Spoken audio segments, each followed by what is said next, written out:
ক্যারিয়ারের শুরু থেকেই আর্জেন্টিনার হয়ে নিজের জাতটা ঠিকই চিনিয়েছেন এমিলিয়ানো মার্টিনেজ, কিন্তু বিতর্ক আর বীরত্ব যেন তার হাত ধরাধরি করে চলে।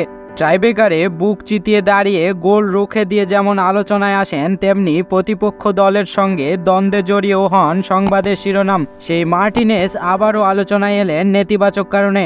আপত্তিকর আচরণ ও ফিফার ফেয়ার প্লে নীতি ভাঙার কারণে তাকে 2 ম্যাচের জন্য নিষিদ্ধ করেছে ফিফার শৃঙ্খলা বিষয়ক কমিটি। এ কারণে আগামী 11 অক্টোবর ভেনেজুয়েলার বিপক্ষে এবং 26 অক্টোবর বলিভিয়ার বিপক্ষে 2026 বিশ্বকাপ বাছাই পর্বের ম্যাচ মিস করবেন মার্টিনেজ।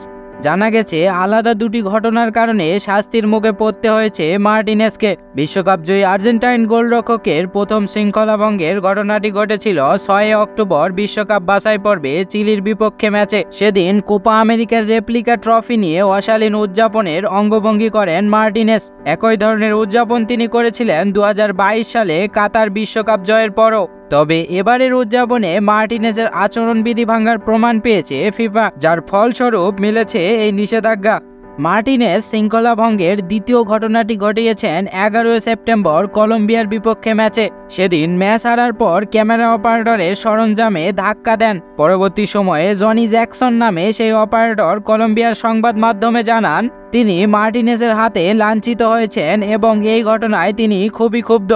এদিকে মার্টিনেজের নিষেধাজ্ঞার ঘটনার কথা বলেছে আর্জেন্টাইন ফুটবল ফেডারেশন এএফএ। ফিফার শাস্তি নিশ্চিত হওয়ার আগে খেলোয়াড় ও অ্যাসোসিয়েশন নিজেদের পক্ষ তুলে ধরেছিল বলে জানিয়েছে তারা। এক বিবৃতিতে এএফএ জানিয়েছে, এটি উল্লেখ করা উচিত যে আর্জেন্টাইন ফুটবল অ্যাসোসিয়েশন ফিফার শৃঙ্খলা কমিটির নেওয়া সিদ্ধান্তের সঙ্গে পুরোপুরি ভিন্নমত প্রকাশ করেছে। উল্লেখ্য যে 2026 বিশ্বকাপ বাছাই পর্বে ল্যাটিন আমেরিকা অঞ্চলের পয়েন্ট তালিকায় সবার উপরে অবস্থান করছে আর্জেন্টিনা। 8 ম্যাচে 6 জয় আর 2 হার নিয়ে তাদের পয়েন্ট এখন 18। সমান ম্যাচ খেলে দ্বিতীয় স্থানে থাকা কলম্বিয়ার পয়েন্ট 16। আর্জেন্টিনার চিরপ্রতিদ্বন্দ্বী ব্রাজিল আছে পয়েন্ট তালিকার 5ম স্থানে। 8 ম্যাচে তাদের পয়েন্ট 10। বাছাই পর্ব থেকে 6টি দল সরাসরি বিশ্বকাপের টিকিট পাবে। For more updates, subscribe to our YouTube channel and click on the bell icon. Follow us on Facebook.